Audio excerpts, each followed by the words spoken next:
Federal Cast. Nós vamos dar continuidade a nossos estudos sobre as bem-aventuranças, né? E hoje vamos para o nosso quinto estudo, e a quarta bem-aventurança, que é bem-aventurados os que têm fome e sede de justiça. Assim como o Matos, na semana passada, eu queria ler os versículos iniciais até o versículo 6, que é a bem-aventurança que veremos hoje à tarde. Então, Mateus 5, do 1 até o 6, mas nos deteremos ao versículo 6, que é onde tem a bem-aventurança de hoje, que diz assim: Vendo Jesus as multidões, subiu ao monte, e como se assentasse, aproximaram-se os seus discípulos, e ele passou a ensiná-los, dizendo: Bem-aventurados os humildes de espírito, porque deles é o reino dos céus. Bem-aventurados os que choram, porque serão consolados. Bem-aventurados os mansos, porque herdarão a terra. Bem-aventurados os que têm fome e sede de justiça, porque serão fartos. Senhor nosso Deus e Pai, nós te agradecemos, Senhor, pela tua palavra, por esse privilégio de termos acesso a ela e poder meditar nela nessa tarde, Senhor. Te pedimos que o Senhor possa falar aos nossos corações, que o Senhor possa nos dar entendimento daquilo que tu tem para nós nesse momento e que possamos viver aquilo que tu tem guardado para nós, aquilo que tu requer de nossas vidas como cristãos, Senhor. É assim que nós te pedimos, Senhor, te oramos, mas por tudo nós já te agradecemos, no nome de Jesus. Amém. Gente, eu acredito que não seja somente eu que passo por isso. Eu espero que vocês passem por isso também. Não que seja uma coisa boa de vocês passar, tipo, eu quero muito que vocês passem por isso, mas eu imagino que vocês passam por isso também, que é a fome específica de alguma coisa. Você tem fome de alguma coisa, não é somente fome, mas é alguma fome que só vai ser matada quando você se saciar com aquela coisa, com aquele objeto do seu desejo. Por exemplo, a gente toma café de manhã, e quando vai chegando a hora do almoço, eu, pelo menos, não consigo saciar a minha fome se não tiver aquele básico prato de arroz, feijão e macarrão para ser almoçado. Caso contrário, se não tiver o feijão, eu continuo com fome. Por mais que eu tenha comido aquele arroz com macarrão e alguma coisa, mas eu ainda fico com aquela sensação de que faltou alguma coisa e aquela minha fome não foi plenamente saciada, sabe? Isso tem fome de outras coisas também, não somente o feijão. Trouxe essa como apenas um exemplo para ilustrar essa questão de fomes específicas. Ah, hoje eu estou com fome de alguma coisa, hoje eu estou com fome de lasanha, estou com fome de pizza. E a gente só descansa depois que a gente se saciar com aquele alimento que a gente está desejando. E quando a gente tem fome de alguma coisa, é normal que a gente vá atrás dessa coisa.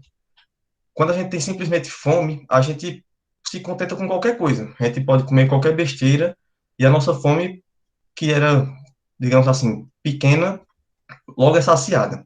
Mas quando nós temos fome, por exemplo, de feijão, a gente só vai descansar quando a gente for e comer aquele prato de feijão. A gente só vai se sentir satisfeito quando a gente tiver enchido daquele prato de feijão.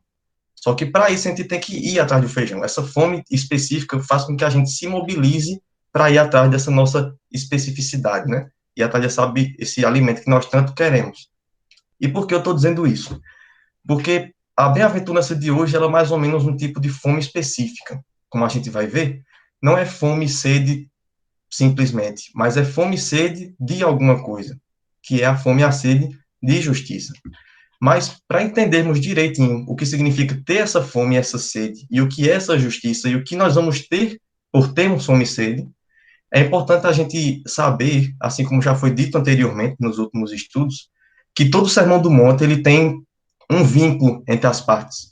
Jesus não simplesmente pegou um bocado de ideias que ele tinha, que ele achava interessante para a vida cristã, e começou a dizer alguma coisa para o povo, depois dizia outra quando se lembrava. Não. Toda a sequência, a disposição dos fatos e a disposição dos ensinamentos de Jesus no Sermão do Monte, eles têm um propósito. E, do mesmo jeito, a disposição das bem-aventuranças, ela também segue um propósito. Não foi por acaso que Jesus começou falando dos humildes, depois foi para os que choram, depois foi para o manso, e agora estamos na bem-aventurados que têm fome e sede. Isso não é por acaso. É importante que entendemos que cada característica, ela tem uma relação com a outra. E a quarta bem-aventurança, por mais que ela tenha agora uma perspectiva um pouco diferente das que nós tivemos visto anteriormente, ela ainda assim tem ligação. As três primeiras, elas seguiam uma visão assim introspectiva, digamos assim. Era uma visão do cristão consigo mesmo. O cristão ele via aquilo que ele realmente era. Por ver que ele não tem capacidade nenhuma e que ele não tem poder nenhum para fazer alguma coisa de bom, ele se torna humilde. Só que quando ele olha para si mesmo, ele vê que ele não tem nada de bom a não ser pecado. Por ver que o pecado desagrada a Deus, ele chora pelos seus pecados. E por ver que não temos nada de bom e que por termos pecado não merecemos nada de bom, nós vivemos uma vida mansa, então. Nós não galgamos de nenhum direito para que a gente venha ser arrogante por algum direito que nós temos ou perdemos. Mas não vivemos uma vida mansa. Então, note que todas essas três bem-aventuranças, elas têm em comum a ligação do cristão numa visão para consigo mesmo. E agora a quarta bem-aventurança, ela muda um pouquinho essa perspectiva. O cristão, ele deixa de olhar para dentro e passa a olhar para cima. Ele não olha mais para o seu interior, onde ele se entristece, mas ele agora olha para o céu, onde está Deus, assim, simbolicamente, Deus está no céu, e também onde está o centro da sua atenção, onde ele deveria voltar a sua atenção. Porque vendo para si, vendo que nada tem, ele pode então agora olhar para cima e ver um Deus que tudo fez. Então, essa é a mudança de visão que temos agora da quarta bem-aventurança, que muda um pouquinho a perspectiva, mas para entendermos o porquê de ter fome e sede e por que essa fome e sede é de justiça, precisamos entender primeiramente isso, que a visão nossa de nós mesmos é uma visão triste, é uma visão, assim, bem preto e branco, não é nada alegre de se ver. Então, nós temos essa visão de nós mesmos, nessa bem-aventurança, chegamos nessa quarta, olhamos para os céus, de onde vem a nossa justiça, de onde vem o nosso socorro. As outras três bem-aventuranças também já seguem uma outra perspectiva, agora não mais olhando para o céu, mas como o cristão reage agora com o próximo. E a última, uma consequência do cristão ter uma vida conforme já foi vista com as bem-aventuranças anteriores. Então, é importante entender que Jesus, falando para os seus discípulos, estava falando para pessoas que já haviam sido restauradas pelo Espírito Santo. É por isso, é por causa dessa restauração, que é possível o cristão olhar para si, o homem regenerado olhar para si e ver que nada tem. Porque sem a vida dada pelo Espírito Santo, o homem continua cego e é impossível dele conseguir ver aquilo que ele é de fato. Ele apenas pode ter uma visão, uma imagem, um pensamento do que ele seria, mas ver o que realmente somos só a partir da vivificação do Espírito Santo. Então, nós paramos agora para olhar para dentro e vimos que nada nós temos. Então, olhando para cima, nós contemplamos aquele que tudo fez por nós e aquele que nos deu vida. Se agora estamos olhando para ele, é porque ele deu vida, ele deu vida para a gente. Então, qual a nossa relação, qual a nossa reação agora, olhando para esse Deus que nos vivificou? Bem, é sobre essa reação que nós vamos estudar nessa tarde. Com base nessa bem-aventurança, nós veremos o que nós devemos ter e aquilo que nós teremos. Então, são atitudes que nós devemos ter, e por causa de nós termos já no presente essas atitudes, é nos dado uma promessa daquilo que nós teremos no futuro também. Então, inicialmente, separando esse estudo em duas partes, nós veremos inicialmente aquilo que nós temos. E essa parte do que nós temos, nós separamos também em duas. O que nós temos e de que nós temos. Então, inicialmente, no versículo 6, Jesus fala, bem-aventurados os que têm fome e sede. Então, o que é que nós temos? Nós temos fome e nós temos sede. Jesus usa dessas duas necessidades básicas do corpo humano para explicar o modo como o homem deve agir na sua relação com Deus. Cristo ele usa aqui de a coisa mais simples que podia ser usada para exemplificar uma necessidade básica que não é especial de algumas pessoas, mas todas as pessoas passam por essas necessidades. Qualquer ser humano, por ter o seu organismo feito biologicamente dessa forma, ele vai sentir fome, ele vai sentir sede. Então, Jesus ele usa dessas duas necessidades que acontecem em qualquer ser humano para exemplificar o modo como eles devem se sentir quando olharem para Deus, quando forem se relacionar com Deus o Pai. A fome, ela lembra o homem a necessidade de alimentação. Quando nós temos fome, é um sinal do nosso cérebro de que nós nos lembremos de nos alimentar, porque o nosso corpo está padecendo de nutrientes. Do mesmo modo, a sede, ela lembra o nosso corpo de que nós precisamos de hidratação para que o nosso organismo possa funcionar da melhor maneira possível. E todas essas duas necessidades, elas remetem simplesmente ao fato de que nós somos limitados. Nós temos fome significa que nós não conseguimos suprir a nossa necessidade por nutrientes por causa das nossos próprios esforços. Nós temos sede significa que a gente não consegue saciar a nossa necessidade por hidratação através das nossas próprias atitudes. Então, essas necessidades mostram as nossas limitações. São coisas que nós não conseguimos resolver por nós mesmos. E nós não conseguimos, muito menos, resolver plenamente.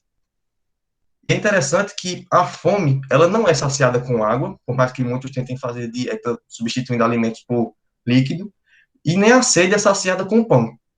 A gente, quando está com sede, a gente não vai buscar alguma coisa para comer, a gente busca alguma coisa para beber. E ainda também, nem toda coisa a gente bebe, né? Algumas bebidas nos dão mais sede do que nós tínhamos anteriormente. Então, é interessante nós vermos o fato de que agora Jesus usa de fome e sede, mas essas necessidades distintas apontando para uma necessidade só, que é a necessidade por justiça.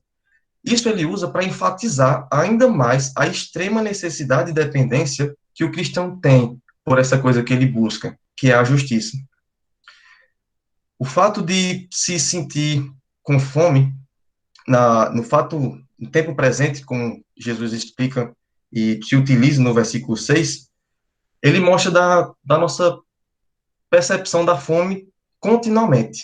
A fome não é alguma coisa que temos periodicamente ou esporadicamente, mas por Jesus dizer que são felizes aqueles que têm, no tempo presente, fome, isso indica que o sentimento dessa necessidade, ela é contínua, não é pontual, mas ela sempre vem até nós e sempre nos lembra de que nós precisamos nos alimentar, de que nós precisamos buscar dessa alguma coisa que nos saciará, e que essa coisa não está em nossa dependência.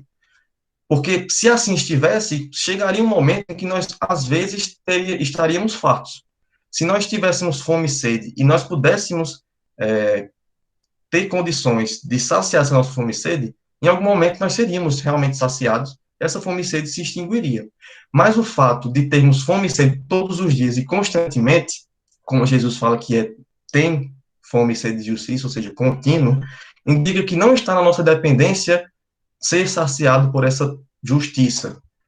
Então, diante disso, a gente já pode ver o que não é essa justiça. Esse fato de não ser algo que dependa das nossas forças já nos indica que não é uma justiça civil. A justiça que nós buscamos, que nós ansiamos ter, não é simplesmente a moralidade diante do Código Civil. Porque se assim fosse, até uma pessoa não regenerada por Deus seria capaz, assim como são capazes, de ter uma vida correta, legalmente falando. E nós, ao amarmos a lei, digamos assim, vivendo uma vida justa e sendo zeloso com a lei, querendo punir aqueles que não vivem uma vida justa, poderíamos então ser saciados vivendo dessa forma. Mas não é assim que acontece. A gente não se sente saciado com justiça ao agirmos desse modo. Por mais que seja importante e essencial para o cristão ter uma vida íntegra diante da lei. A Bíblia nos ensina isso. Mas não é esse tipo de justiça que nós devemos buscar com fome e com sede. Devemos ser íntegros na nossa sociedade. Mas não é esse tipo de justiça, essa moralidade civil que nós devemos ansiar, que nós devemos ter fome e sede em buscar. Isso é embasado, mais uma vez, no fato de que o homem justo, ele não consegue ser justo sozinho. Até o homem justificado por Deus, ele não consegue ter uma vida íntegra sozinho. Isso reforça mais uma vez a ideia de que essa moralidade civil não é a que está sendo tratada. Assim como Luiz já havia dito no primeiro estudo, que essa justiça não é uma justiça dentro dos homens. É uma justiça num plano superior.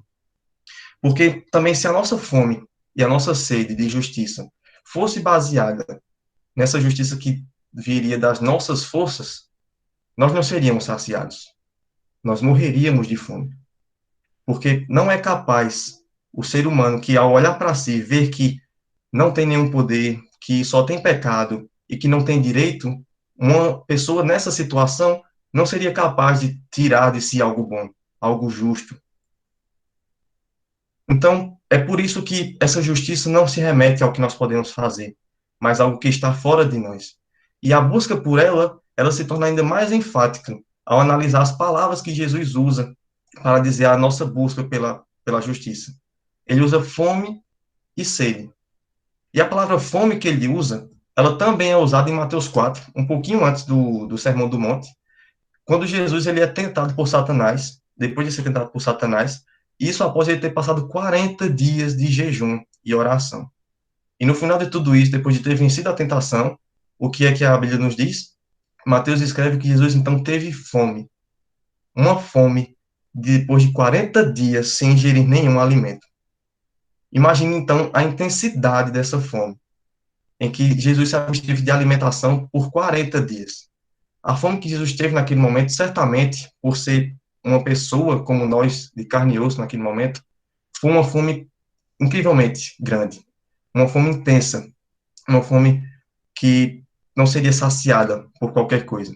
Da mesma forma, a palavra sede, ela é usada por João no capítulo 4, quando vai relacionar, quando vai narrar o episódio do encontro de Jesus com a mulher samaritana, em que Jesus diz que aquela mulher continuaria a ter sede se não bebesse da água da vida e continuasse bebendo daquele poço que ela iria sempre tomar água. Então, essa sede aqui não é uma sede pontual também, mas é uma sede constante.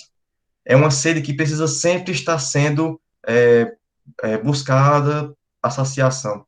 É uma sede que deve estar sempre buscando, deve estar sempre sendo buscada a a saciação, o saciamento dessa necessidade. Então, a fome aqui não é uma simples fome, mas é uma fome intensa. É assim como a fome que Jesus teve após 40 dias de jejum.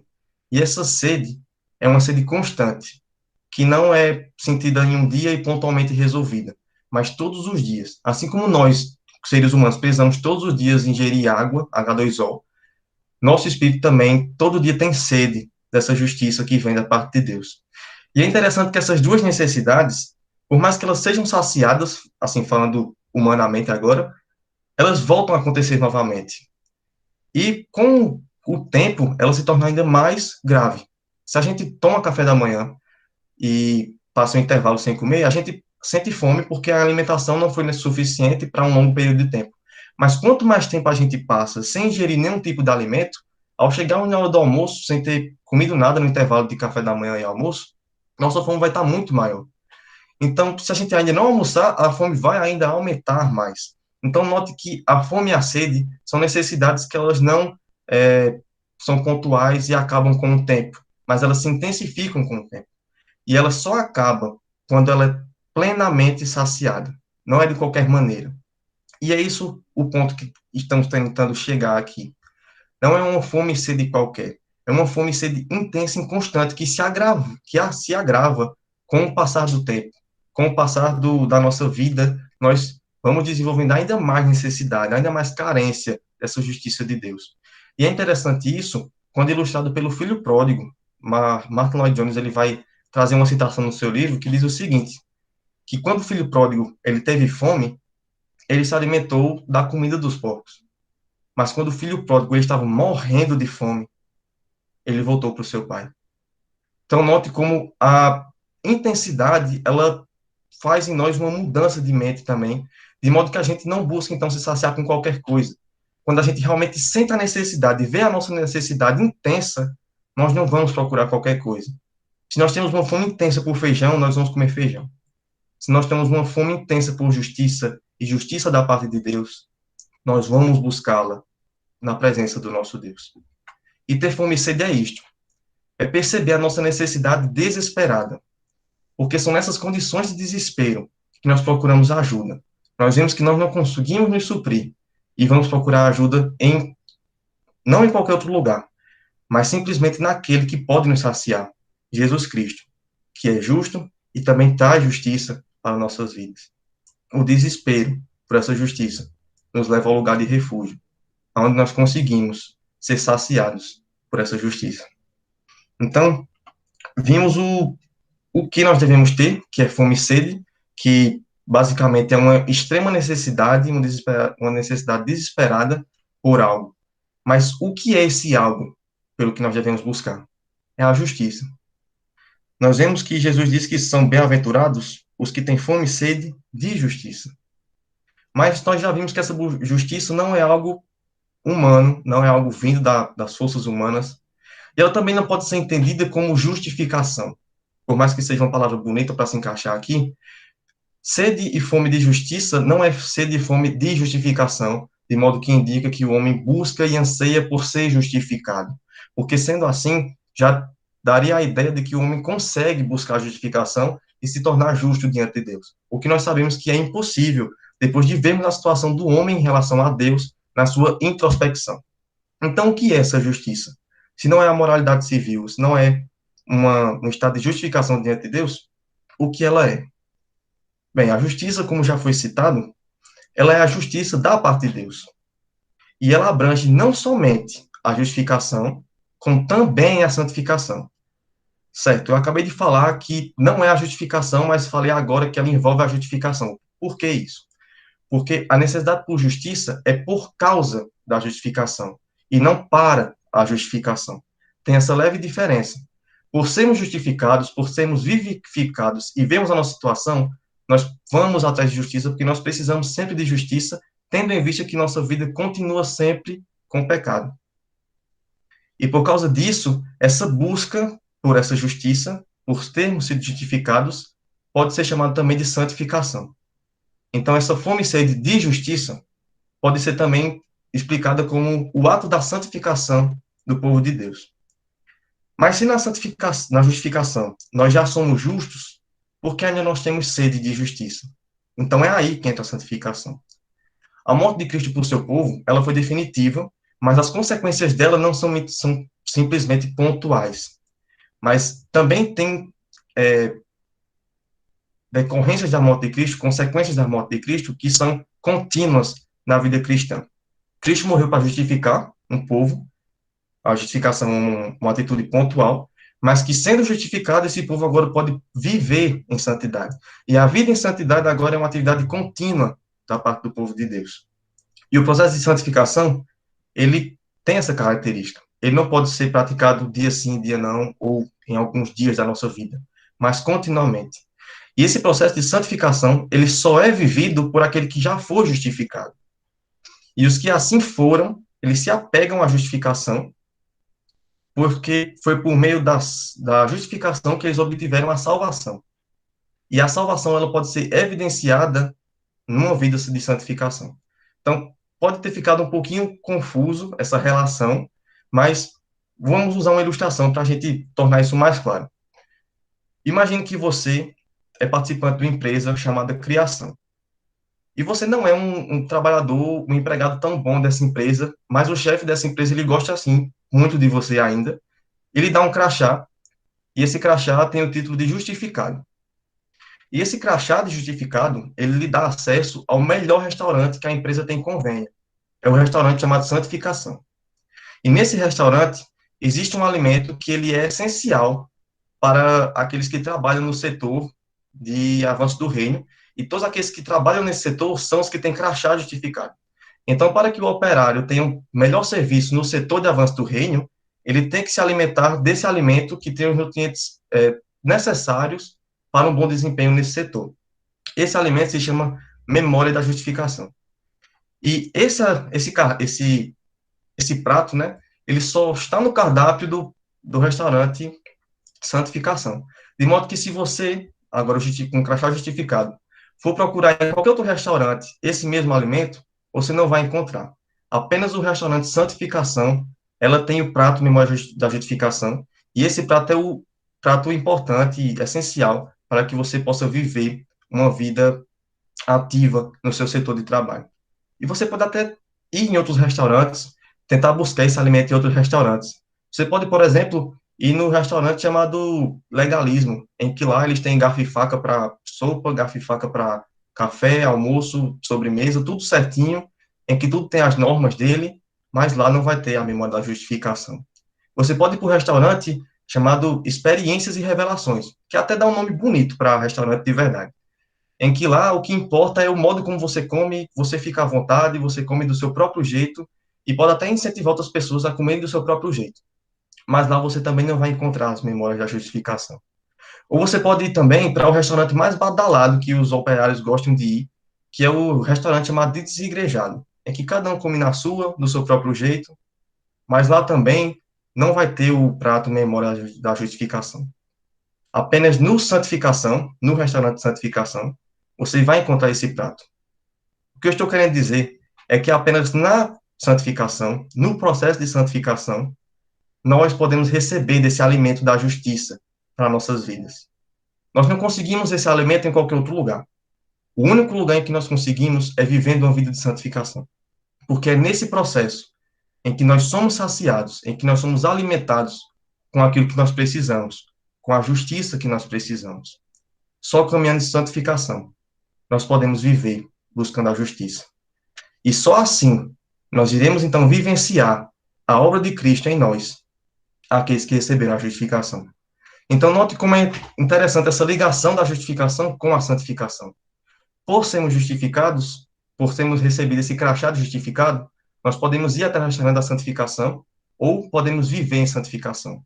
E somente nesse restaurante, somente nessa busca por santificação, nós somos alimentados com a justiça que nós precisamos. Para que, sendo assim, nós possamos ser úteis e ativos e competentes na missão que Deus nos dá, de servir bem no seu reino. Então, essa é a ligação que temos.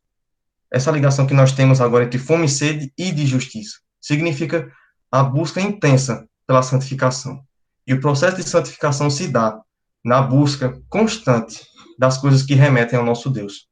Na leitura da sua palavra, na oração, na comunhão com os santos, nos meios de graça. É desse modo que nós tentamos saciar nossa sede e nossa fome por justiça. E é somente nesse modo que nós assim podemos conseguir. Então, isso é o que devemos ter. A santificação é o que nós devemos ter. A busca por uma vida santa e justa diante de Deus, porque Ele já nos justificou, é o que nós devemos ter. E por causa disso que nós temos, nós recebemos a promessa também daquilo que nós teremos. E essa promessa do que nós teremos, eu gostaria de dividi-la em dois momentos. É uma promessa de dois tempos, digamos assim. É uma promessa tanto de tempo futuro, como também uma promessa de tempo presente. Ao termos essa vida de santificação, nós recebemos uma promessa de que nós seremos saciados, de que nós seremos fartos. Mas essa fartura, essa saciação por justiça, ela acontece tanto agora, como também em outro tempo. Então, vejamos primeiramente o que nós temos, o que nós teremos como promessa e já vivemos no tempo de agora. Cristo, então, ele vai explicar a aqueles que buscam constantemente a bênção da parte de Deus, que o sustento do próprio Deus já é garantido para eles e também já é disponível para eles. E no momento em que, no meio em que o povo busca ser saciado, eles já são felizes. Note que não são bem-aventurados os que tiveram fome e foram saciados. Não é o que vão ter, mas ainda não têm. Mas são felizes aqueles que têm agora, que têm o presente. No meio da fome, no meio da sede, no meio da necessidade, o cristão ele ainda assim pode e é um povo feliz, um povo bem-aventurado, abençoado pelo próprio Deus. Porque é nessa situação que Deus derrama a sua bênção já no presente sobre nós. A felicidade já ocorre mesmo em meio à busca por justiça. E a bênção da parte de Deus já vem sobre nós, ainda nesse tempo presente. Imaginemos a sequência do que acontece conosco. Nós vemos a nossa situação diante de Deus, uma situação de impotência, de incapacidade, e olhamos para nós mesmos e vemos que só temos pecado diante de Deus. Nós, olhando para Deus, nós vemos que Ele abomina o pecado, e é um Deus justo. Sendo assim, Ele condena o pecado, e nós vemos que nós temos pecado. Então, nós seríamos condenados. Mas, por termos essa visão dessa nossa relação com Deus, como já vimos, isso é um sinal de que Cristo nos justificou, nós lembramos que então Cristo, ele veio à Terra, ele padeceu, e ele tomou sobre si todos os nossos pecados, de modo que a ira de Deus pelos nossos pecados caiu sobre Cristo. Cristo foi justificado naquele momento, e essa justiça que ele recebeu, ele imputou sobre a vida do seu povo, de modo que agora, por crermos no Cristo que morreu pelos nossos pecados, nós recebemos dessa justiça, e diante de Deus, nós já somos justificados. Isso nos traz alegria, porque ao ver a ira de Deus sobre o pecado, nós ficamos com medo. Mas ao ver que essa ira já não cai mais sobre nós e que nós teremos mais essa condenação eterna, nós ficamos alegres. Nós já podemos desfrutar dessa alegria ainda no presente, vendo a obra de Cristo já realizada por nós no passado. E é aí que tem também mais uma tensão entre a alegria cristã e a alegria do mundo. É impossível nós vermos uma pessoa pagã ainda assim alegre em meio a ter fome. Inclusive, os pagãos, quando têm fome, em nome da fome, podem fazer coisas atrozes, coisas malucas. Mas o cristão, enquanto tem fome, ele é uma pessoa alegre. Ele é uma pessoa feliz e abençoada. É por isso que o mundo não entende o modo como a gente vive. Porque essa nossa alegria não depende do momento em que nós estamos, mas daquele que está nos abençoando. É por termos fome e sede de justiça que nós já somos felizes. Porque nesse processo em que nós nos santificamos, no processo em que nós buscamos essa justiça, nós somos lembrados de que nós já somos justos. Nós somos lembrados, pelos meios de graça, de que a justificação já nos alcançou. Ao lermos a sua palavra, nós vemos a obra de Cristo realizada por nós. Ao orarmos, nós lembramos que essa oração ela só é possível porque o véu foi rasgado de alto a baixo e o nosso acesso a Deus é liberado. Ao termos comunhão com o povo que não é da nossa família, nós lembramos que somos um, porque Cristo justificou a cada um dos que estão se comungando conosco. Nós hoje já desfrutamos da justiça de Deus. Ela ainda não é plenamente satisfeita em nossa vida, mas a justificação ela já foi completamente feita em nossa vida. Nós ainda precisamos de mais justiça no sentido de que o pecado ainda habita em nós, por mais que formos justificados, nós ainda temos pecado e precisamos da santificação para nos separar cada vez mais do pecado. Mas o fato é que nessa busca nós já podemos ser felizes, porque lembramos que a justificação já nos alcançou e diante de Deus já não há mais nenhuma condenação para aqueles que estão em Cristo Jesus. Então, essa é a bênção que temos já no presente por buscarmos a justiça. Mas, digamos assim, a bênção principal, a mais central dessa bem-aventurança, ela se dá na parte B, que é a promessa futura, que é a promessa de que nós um dia seremos fartos. Em outras versões, seremos saciados. Mas a linguagem de fartos acho que dá mais essa ideia de seremos muito bem alimentados, muito bem saciados dessa nossa necessidade. A justiça que vivemos hoje, ela é presenciada no meio do povo de Deus. Como a gente está vendo, nós fomos justificados, mas essa justiça de Deus nos alcançou, mas ainda não alcançou plenamente toda a criação. Existem muitos pecados, existem muitos pecadores pelos quais Cristo não morreu, e os pecados ainda continuam impunes, digamos assim. Mas haverá o dia em que Cristo voltará, em que Deus terá a sua segunda vinda à terra e julgará então todo o pecado. Nesse dia, toda a justiça de Deus será satisfeita. O pecado do povo santo, ele já foi castigado, mas haverá o dia em que todo o pecado restante será castigado também, e a justiça estará plenamente satisfeita, plenamente cumprida, e nós também seremos plenamente saciados com isso, no ponto de que nós somos também plenamente santos, com a consumação final da obra de Cristo. Mas essa justiça divina, por mais que parcial agora, como a gente tem visto, que ela já nos é suficiente, ela ainda será ainda mais no futuro. Essa justiça que se mostra limitada, entendam a expressão, na vida do povo santo, ela um dia se mostrará ilimitada, que cobrirá toda a criação. Essa justiça, ela se assemelha muito a 5 pães e 2 peixes, que diante de uma multidão de pessoas, parecia ser muito pouco, parecia que não ia dar, parecia ser insuficiente, mas que foi muito suficiente para alimentar a multidão, ainda ter 12 cestos cheios de sobras. A justiça que nós vivemos hoje, ela pode parecer como 5 pães e 2 peixes, mas ela já é suficiente para nos suprir. E que um dia ela também será suficiente para suprir toda a humanidade, toda a criação, e suprir toda a necessidade de justiça da parte de Deus, em que ele virá resgatar o seu povo dos seus próprios pecados e torná-lo totalmente santo e perfeito, em que o processo de santificação não será mais necessário, porque ela já será plenamente alcançada. E é por isso que a vida cristã, ela não se baseia somente em busca por justiça aqui, mas ela também tem uma visão sempre do futuro. O cristão ele não se contenta com aquilo que ele tem aqui e agora, mas o cristão, ele levanta seus olhos e vê aquilo que há de vir, e almeja por esse dia. Tem fome e sede também pelo dia em que Cristo virá, e que é nesse dia que ele será plenamente satisfeito de todas as suas necessidades. É por isso que o cristão hoje, nós hoje, precisamos também viver com essa perspectiva da eternidade, em que nós sabemos que a justiça já está cumprida em nós, mas também está sendo cumprida no decorrer da história da humanidade. E assim será plenamente no dia da volta de Cristo. E é esse dia que nós tanto ansiamos. Meus irmãos, nós temos fome, nós temos sede. De que nós temos? Por que nós temos? A busca pela santificação, ela é desenvolvida na medida que desenvolvemos as nossas faculdades espirituais. Se nós temos fome e sede de justiça, nós vamos buscar a santificação, sem a qual ninguém verá o Senhor.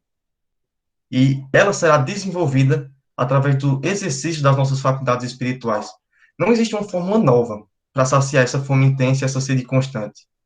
Não existe aqui um método que eu vou passar para vocês, uma receita em que vocês conseguirão ser plenamente satisfeitos se seguir essas coisas. Mas é simplesmente aquilo que nós já sabemos. Para buscarmos a santificação, precisamos buscar a Deus em Sua palavra. Para buscar a santificação, precisamos buscar e conversar com Deus em oração. Para buscar a santificação, sermos cada vez mais parecidos com Cristo, nós precisamos comungar com o povo de Deus. Não é possível termos uma vida santa que busca a presença de Deus se não queremos estar no meio do povo em que Ele se faz presente. E mesmo assim, quando entendemos isso, que precisamos exercer a leitura da palavra, a oração, a comunhão, quando fizermos isso, entendamos que ainda não é suficiente. Que a nossa alimentação ela não vai se saciar somente com isso, mas que façamos isso constantemente em nossas vidas. Cristo ele já nos deu a justificação. Por isso que não é mais um fardo levarmos essa necessidade, mas simplesmente é um privilégio e se torna um desejo enorme da nossa vida fazermos isso. Buscarmos a Deus. Que nossa fome não é saciada completamente, mas precisamos sempre buscar a Ele, aquele que nos sacia. Nós precisamos de Cristo. Nós precisamos desesperadamente de Cristo. Porque nossa vida, ela depende do pão da vida e da água viva que só Ele tem para nos dar. Oremos, meus irmãos. Senhor nosso Deus, nosso grandioso Pai, nós te agradecemos por essa tarde. Nós te agradecemos, Senhor, pela tua palavra, que trouxe verdades ao nosso coração, Senhor. E te pedimos que o Senhor possa nos ajudar nessa nossa caminhada, Senhor. Sabemos que a santificação é responsabilidade nossa, mas que nós sozinhos também não conseguimos, Deus. Nós precisamos da tua presença, nós precisamos do teu auxílio para que possamos te buscar. Nós precisamos do seu auxílio para que nos tornemos mais parecidos com Cristo. E precisamos do teu auxílio também, Senhor, para estimularmos ainda mais a nossa fome, a nossa necessidade por ti, Deus. O Senhor esteja intensificando essa necessidade no nosso coração. Que possamos enxergar o quão nós somos dependentes de ti. E o quanto a nossa vida é vazia sem a tua presença, Senhor. Que o Senhor nos ajude a te buscar. Que o Senhor refresque em nossa mente, Senhor, a lembrança de que nós já somos justificados. E que isso nos ajude, Senhor, em viver em santificação, a qual nos levará um dia para a tua presença, em que seremos plenamente saciados, Senhor, com a tua justiça e com a tua presença. Deus nos abençoa. Guarda essa palavra em nosso coração, Senhor. É assim que nós te oramos, te pedimos. E por tudo somos gratos no nome do teu Filho Jesus, que morreu para nos dar a justiça. Amém.